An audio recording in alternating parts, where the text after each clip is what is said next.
On today's show, the Yankees made another comeback, and this time it was against the lowly A's. We'll talk about the comeback and why they had to make that comeback, and maybe I'll say comeback in this cold open as many times as the Yankees have come back so far this season. I have 18 more to go. We'll spotlight that wacky 6-run 7th inning and, of course, talk about Jordan Montgomery's performance, which led to the Yankees having to make that comeback, plus a look around the AL East because things are getting interesting for the other 4 teams. All next on Locked On Yankees.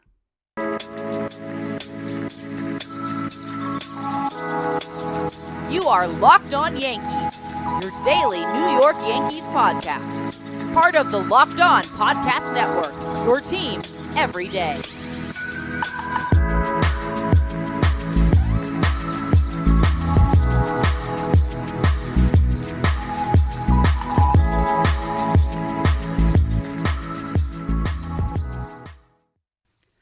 Happy Tuesday, Yankee fans. Welcome to Locked On Yankees, which is part of the Locked On Podcast Network, your team every day.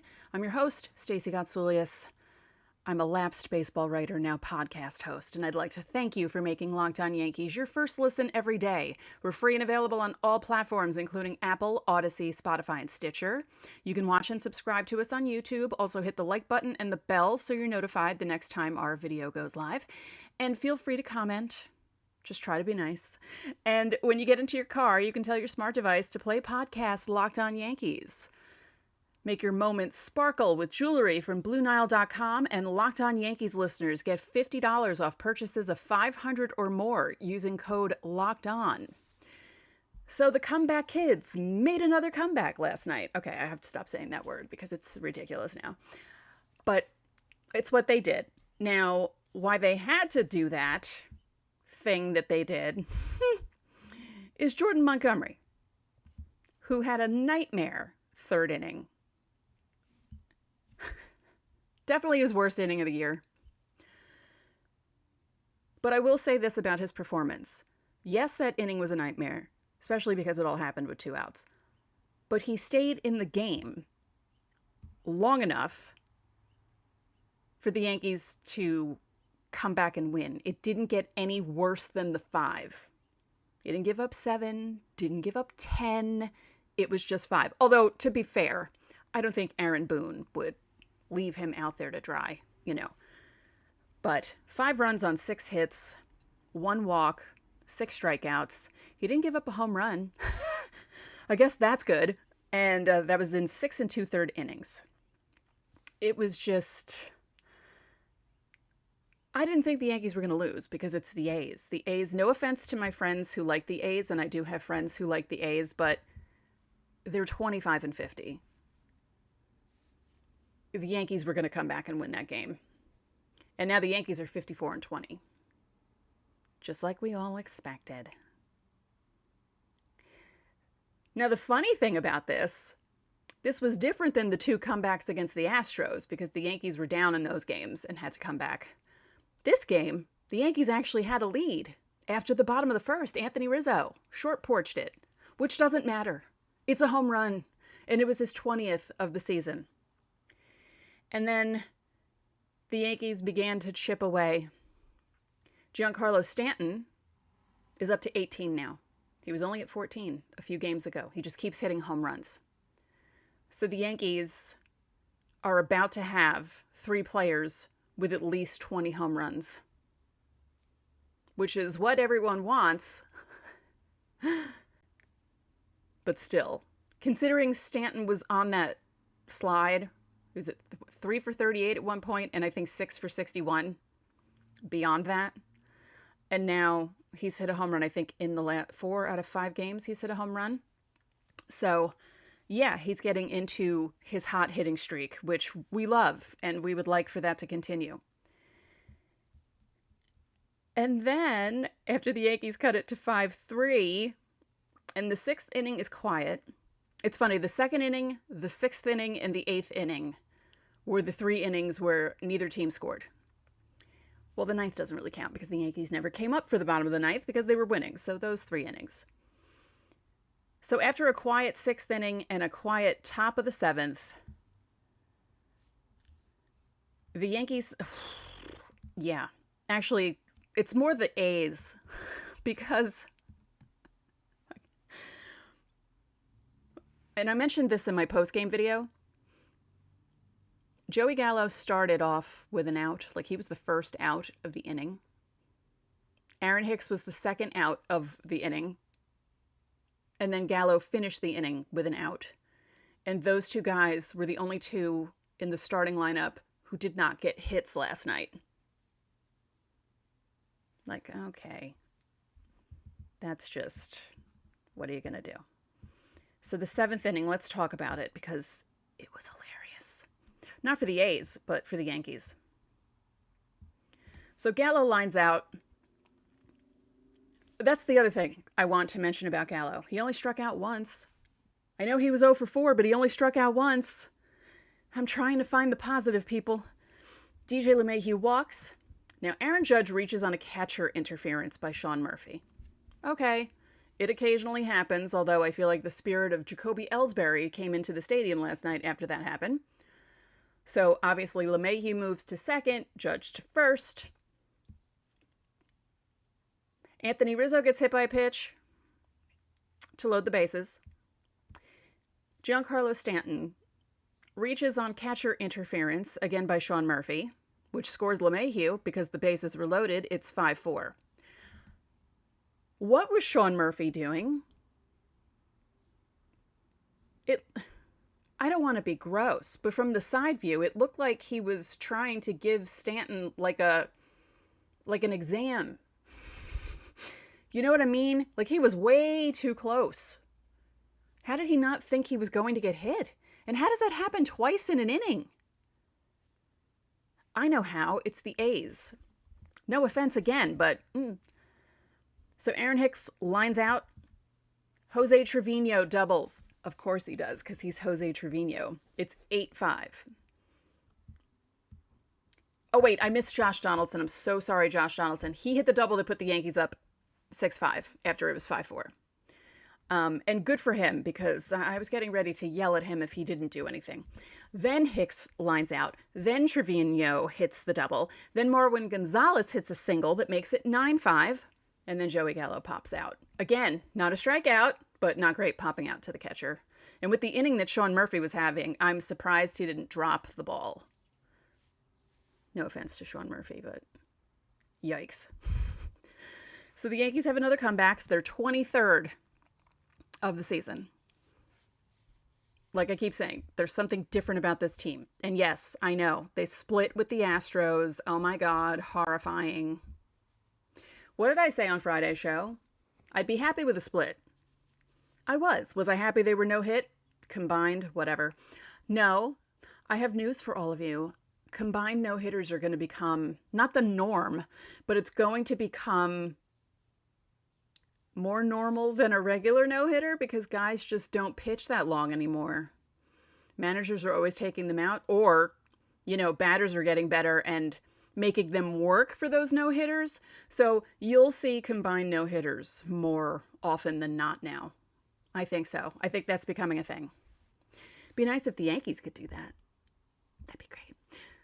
So in a moment, we'll have more discussion about this game because we're going to look at Jordan Montgomery's performance and figure out what the hell happened in that inning, because whoa. But first, whether you're ready to pop the question or you're celebrating a milestone moment, find jewelry as unique as her with the modern convenience of online shopping at BlueNile.com.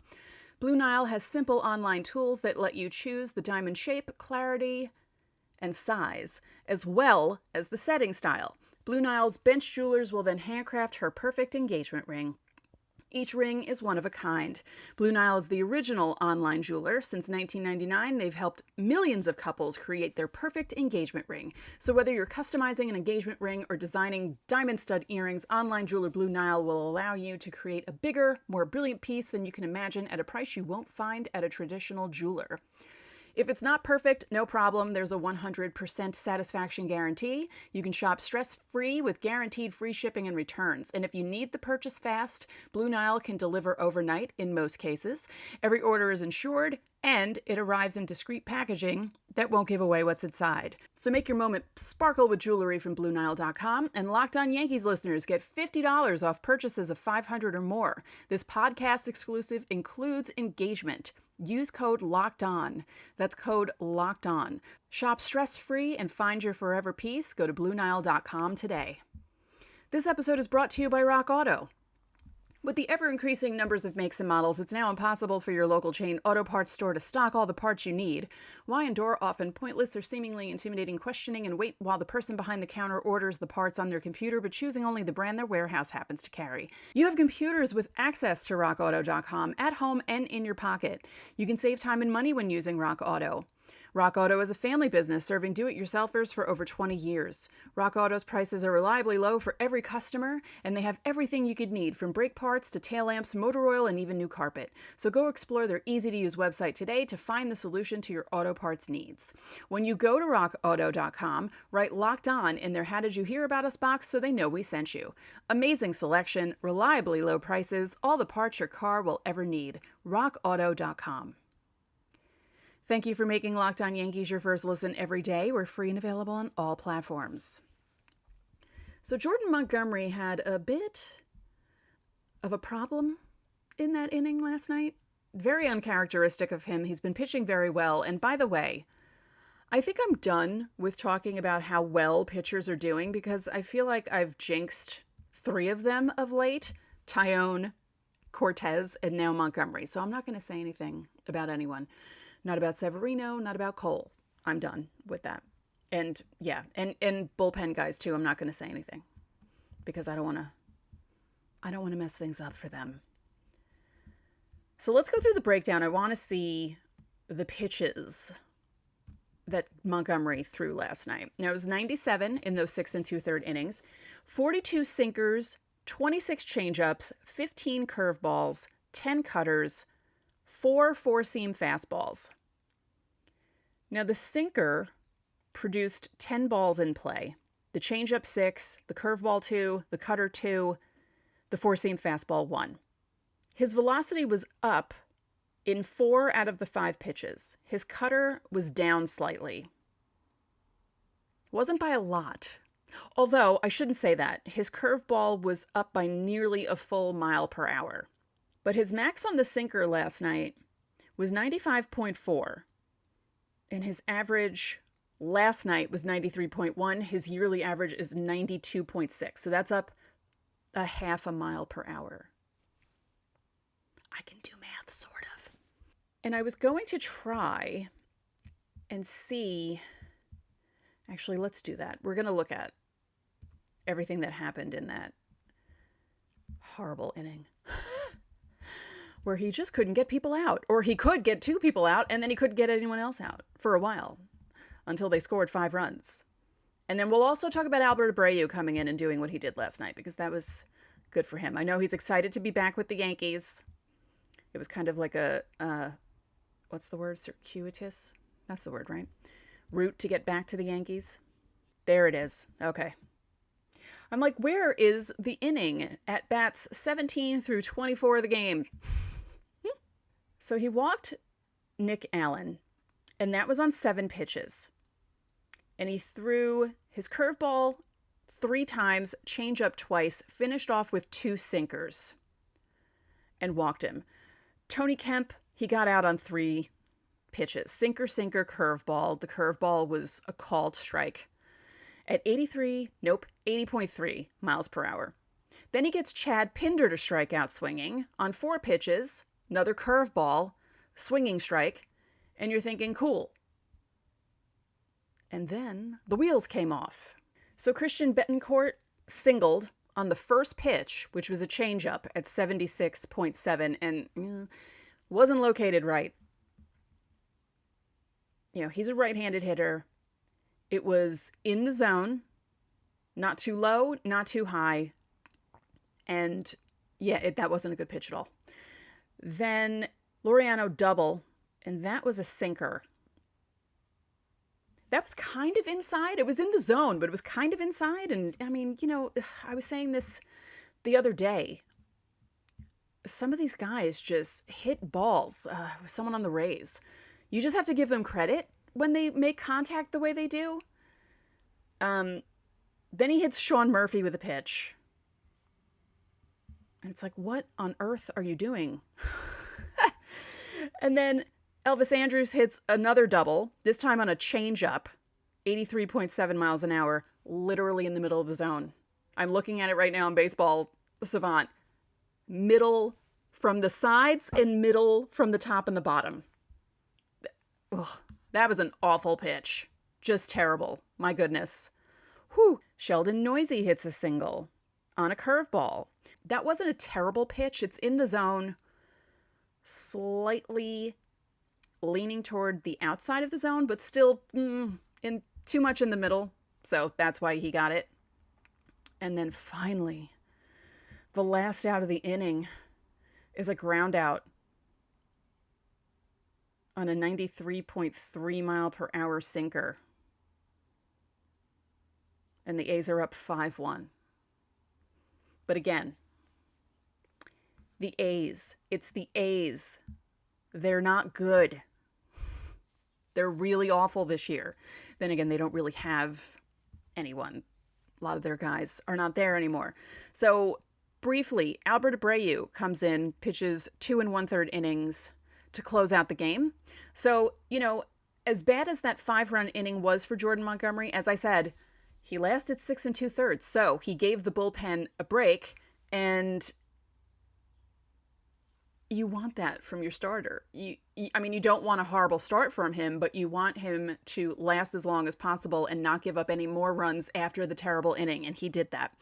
Abreu threw 35 pitches, 22 sinkers, 10 sliders, 2 changeups, 1 four-seam fastball. And just for kicks, just so you all know, because Baseball Savant gives you the top 5 of exit velocity, distances, pitch velocity, swings and misses. Montgomery had 15 swings and misses. Albert Abreu had 4. But Albert Abreu also had all 5 top pitch velocity readings. 100 on the nose twice, 99.7 and 99.5 twice. So he throws hard. And again, he's very happy that the Yankees got him back.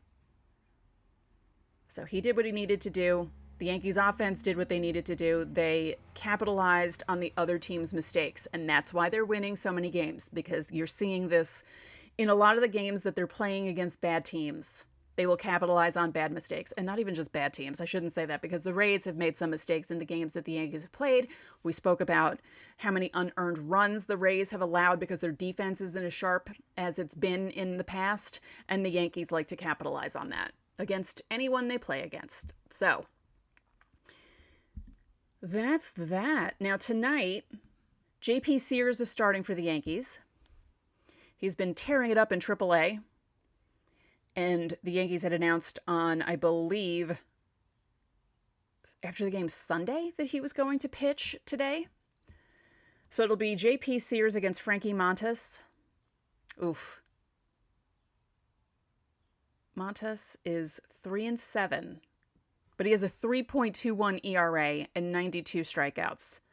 So 3.21 ERA is good. 92 strikeouts, good. 3-7 record, not good. As for the Yankees against him, Josh Donaldson has only seen him 7 times. He has 3 home runs, 5 runs batted in. He's batting .571. Marwin Gonzalez in 7 at-bats, 1 home run, 3 runs batted in. Batting .286, Jose Trevino in 3 at-bats, 1 home run, 3 runs batted in. Works out for a .667.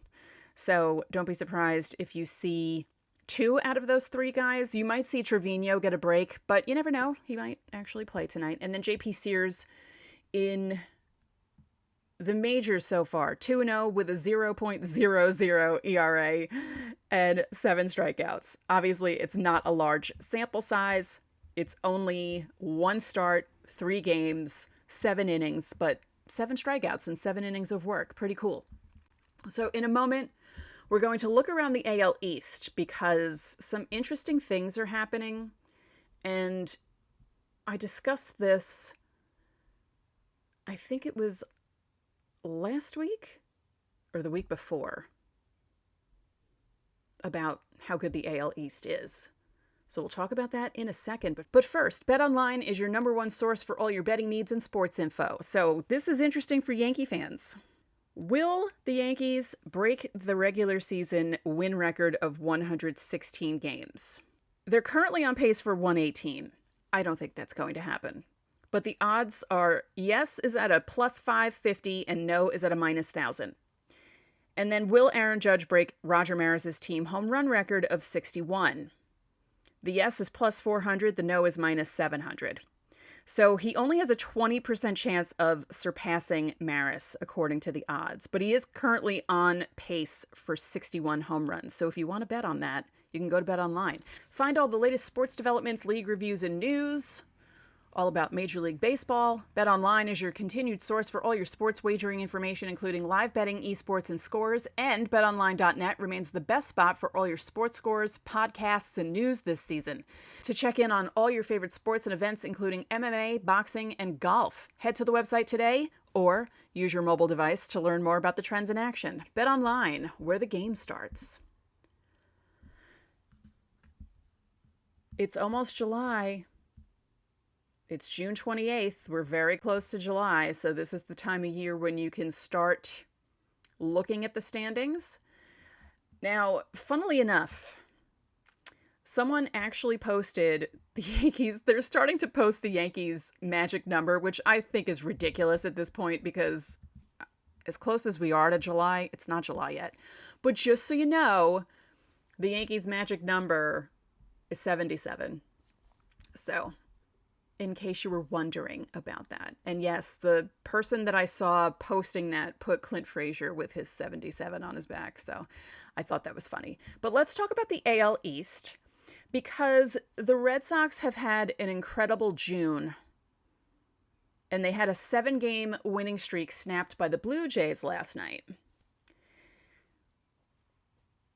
So the Yankees right now are 12 games ahead of Boston, who leapfrogged ahead of Tampa and Toronto this month, while playing a bunch of bad teams.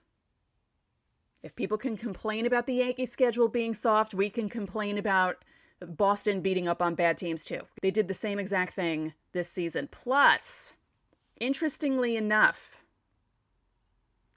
the Yankees are 24-11 against teams that are over 500. The Red Sox are 14-15. Toronto is 19-22. Tampa is 12-13. And Baltimore is 21-26. And let's talk about Baltimore. They're 35-40. They're doing a lot better than people expected. So they're only 19.5 behind the Yankees right now. So Boston's 12, Toronto's 12.5, Tampa's 13, and then Baltimore's only 6.5 behind Tampa. This is one heck of a division. The Yankees have a run differential of plus 148. Boston is at plus 60. Toronto is at plus 28. Tampa is at plus 19. And Baltimore is only at minus 18. And Baltimore is 18-17 at home. They have a positive record at home. On the road, 17-23, which, it's not that big of a discrepancy there. Tampa's 15-17 on the road. 25-15 at home. Toronto's 22-14 at home. Boston is 20-16 at home. The Yankees 32-9. So yeah, I would say just by going through their records, the AL East is the best division. Baltimore is definitely, out of all of the divisions, the best last place team. Because some of these teams, Oakland, the Yankees' opponent, they're 21.5 behind Houston, which isn't shocking. They're 3-7 in their last 10, and their run differential is minus 111. They're 8-18 at home, 17-22 on the road, and they're 9-31 against teams who are over 500. Oh, that's bad. That's really bad. And the only team with a losing record in the AL East in their last 10 is Toronto. They're 4-6 in their last 10. The Yankees are 6-4. Boston's 8-2. Tampa is even at 5-5, and Baltimore 7-3 in their last 10. So, as usual, the AL East is the class of baseball. Oh, and the Red Sox are 2-6 against Toronto so far this season. They lost last night. They ran into Kevin Gausman, who I think has beaten them 3 times this season. I think that's what I saw in the tweet. But yeah, it's the AL East is shaping up to be really interesting. And the Yankees, let's see. I believe the Yankees have the biggest division lead. Yep. Houston's close. They're 10 ahead of Texas. Texas pulled ahead of the Angels? Wow. Okay. Texas is 35-37. They're under 500. They're in second place in the AL West. Yeah. Baseball's weird. Half the teams are bad. Half the teams are good. There's so many teams under 500. And that's just the way their owners want it. It's so sad. You want more teams competing. You don't want to see horrible teams. And there are a couple of divisions that have multiple horrible teams. Oof. The NL Central. 3rd, 4th, 5th. Pittsburgh, Cubs, Cincinnati. 29-44, 28-45, 25-47. Yikes. I don't know what we can do about it. I'm not smart enough to come up with a solution to make baseball better and make more teams competitive, but that's just rough to see. But for right now, the Yankees are still the best team in baseball. And that's the most important thing. So again, tonight, Montas against JP Sears. We will have a recap of that on the next show. Obviously, we'll have a preview of the next matchup in this 3-game series. And then the Yankees will be playing Houston again. Because we weren't tortured enough this weekend, we have to go to Houston this time. Not we, they have to go to Houston and then go to Cleveland because there's no break again until Monday. This long stretch is almost over, everyone. We're less than a week away from this long stretch being over and the Yankees finally having a break on the 4th of July. Let's just hope it goes well. So that's it for this episode of Locked On Yankees, which is part of the Locked On Podcast Network, your team every day. I'd like to remind you that you can listen to the show in Apple Podcasts, Google Podcasts, Odyssey, Spotify, Stitcher, or anywhere else you get your podcasts. You can watch and subscribe to us on YouTube. Again, like and comment and click on the bell notification so you know when our videos go live. And when you get into your car, you can tell your smart device to play Locked On MLB Prospects. Make your second listen of the day. Locked On MLB Prospects. Host Lindsey Crosby is a prospect encyclopedia, and he's going deep on the MLB stars of tomorrow. It's free and available wherever you get your podcasts. One more thing, if you could be so kind, please rate the podcast and spread the word about this podcast to your fellow Yankee fans. We would really appreciate it. So enjoy your... I almost said weekend. It's Tuesday. Enjoy your Tuesday, and we'll talk to you all tomorrow.